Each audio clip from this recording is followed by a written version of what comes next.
First of all, very good morning to all of you. My name is Priya and welcome back my YouTube channel Priya Nursing Classes.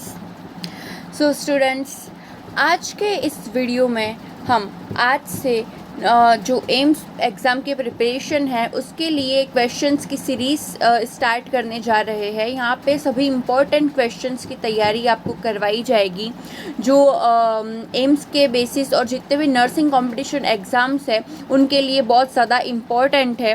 तो आज की ये series हम start कर रहे हैं।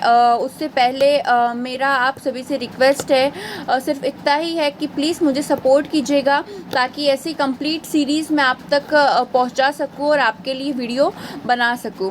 आइए आज के वीडियो की शुरुआत करते हैं।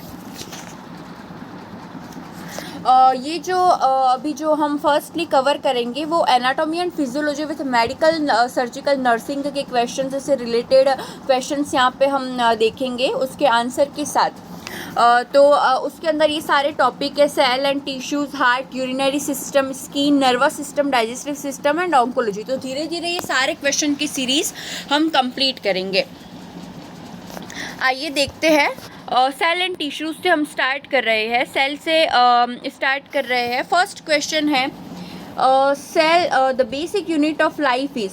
तो इसका आंसर है cell. Cell is the basic unit of life. यहाँ पे इसका एक्सप्लेनेशन दे रखा है, आप इसको भी पढ़ लीजिएगा। The second question is the this are the basic units और building blocks of living organism, enzymes, protons, cells and neutrons.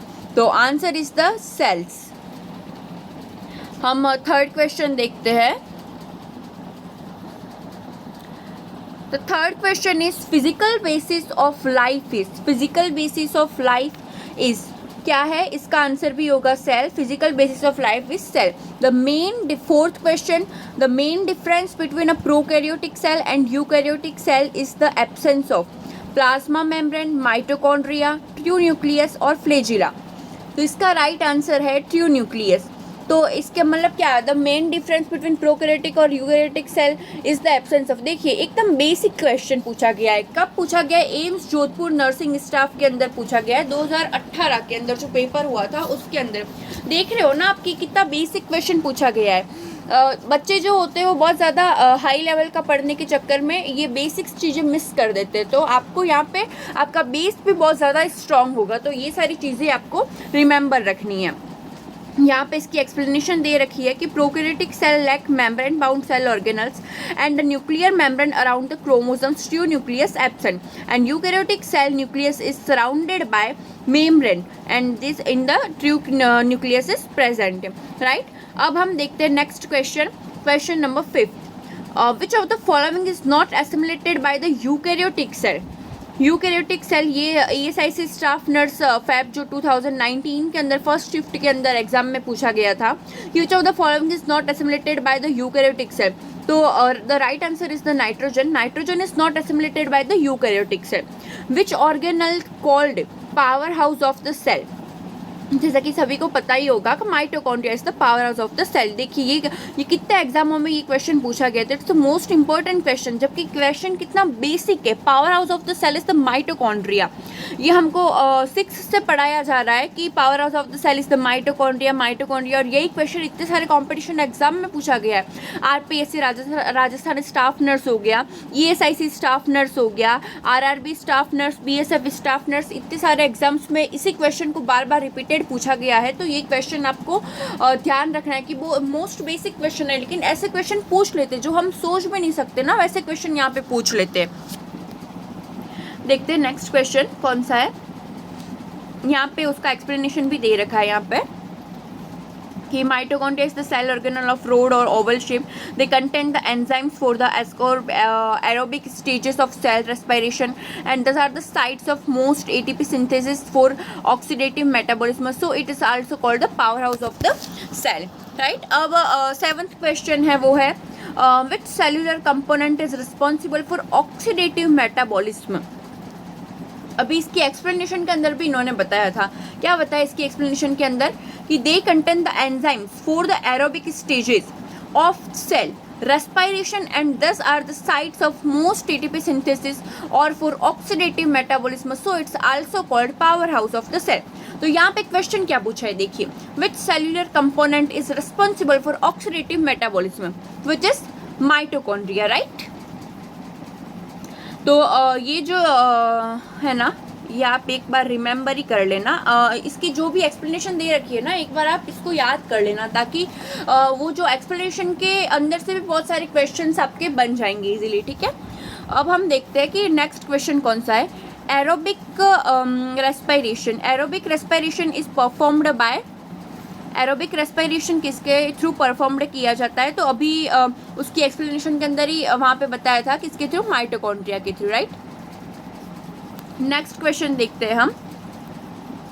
Dash is a protein involved in forming the cytoskeleton. ये एम्स भोपाल नर्सिंग ऑफिसर में 2018 में question पूछा गया है। और dash is a protein involved in forming the cytoskeleton, fibronectin, actin, fibrin या albumin. The right answer is actin. ये question मतलब बेस से ही पूछा गया है, लेकिन कभी कभी ऐसे क्वेश्चन भी हम नहीं कर पाते, तो आपको रिमेंबर रखना है कि dash is a protein involved in forming the cytoskeleton is the actin. आइए देख लेते हैं, इसका एक्सप्लेनेशन भी देख लेते हैं। Cytoskeleton is the internal structural framework of a cell consisting of 3 types of filaments, which is microfilaments, fibrils of proteins, actins, microtubules and intermediate filaments. It maintains cell shape and allowing changes in the 3-dimensional structure of the cell. So ये question important ही है, तो आप इसको याद रखिएगा। आइए next question देखते हैं। Steroid synthesis occurs within which of the following structure.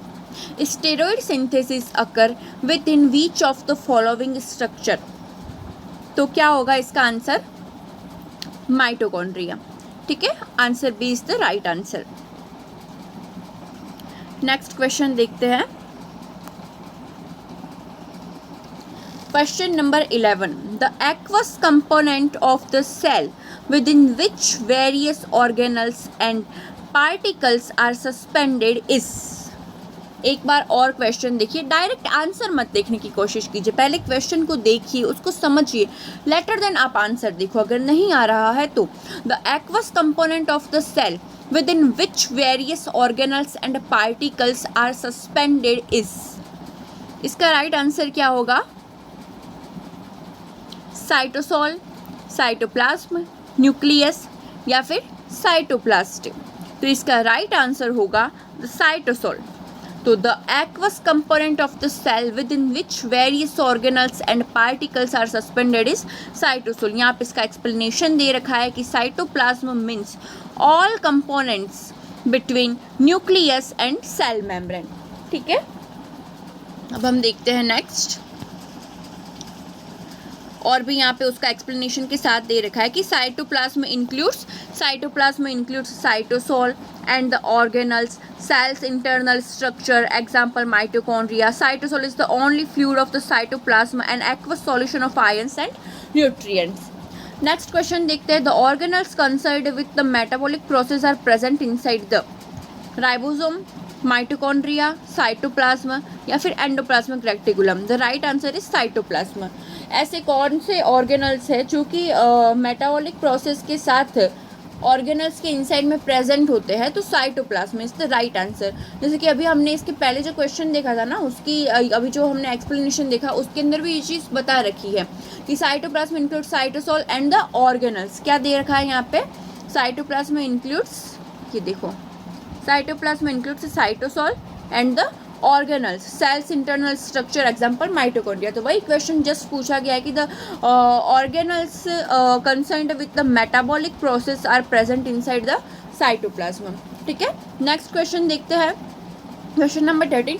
और जैसे कि ये हम क्वेश्चन कर रहे हैं ना, और अगर आपको लग रहा है कि मुझे कोई क्वेश्चन नहीं आ रहा, तो उस क्वेश्चन को noted down in the book, in your book. आप आपकी बुक के अंदर उस क्वेश्चन को उतार लीजिए, ताकि जब नेक्स्ट टाइम आप फिर से इस वीडियो को देखो तो आपको किसी भी क्वेश्चन को करने में कोई भी डाउट ना हो, ठीक है। तो आप ये चीज़ ज़रूर कीजिएगा, कोई भी क्वेश्चन अगर हमको नहीं आ रहा ना, तो आप उस पर गोला लगा लीजिए, ताकि आपको वो चीज़ रिमेंबर रह सके, ठीक है। दूसरी टाइम आप जब भी क्वेश्चन करो तो आपको इजीली वो क्वेश्चन का आंसर पता हो। नेक्स्ट क्वेश्चन क्या है, proteins that are to be used outside the cell are synthesized in the mitochondria, on the rough endoplasmic reticulum, on the smooth endoplasmic reticulum या फिर ऑन अ फ्री राइबोसोम। तो यहाँ पे जैसे कि रफ एंडोप्लाज्मिक रेक्टिकुलम में अगर आपको पता होगा तो ये भी एक बेसिक क्वेश्चन ही है कि ribosomes attached to the outer surface of the rough endoplasmic reticulum synthesis protein for use of outside the cell. यहाँ पे outside the cell free ribosome synthesis क्या दे रखा है,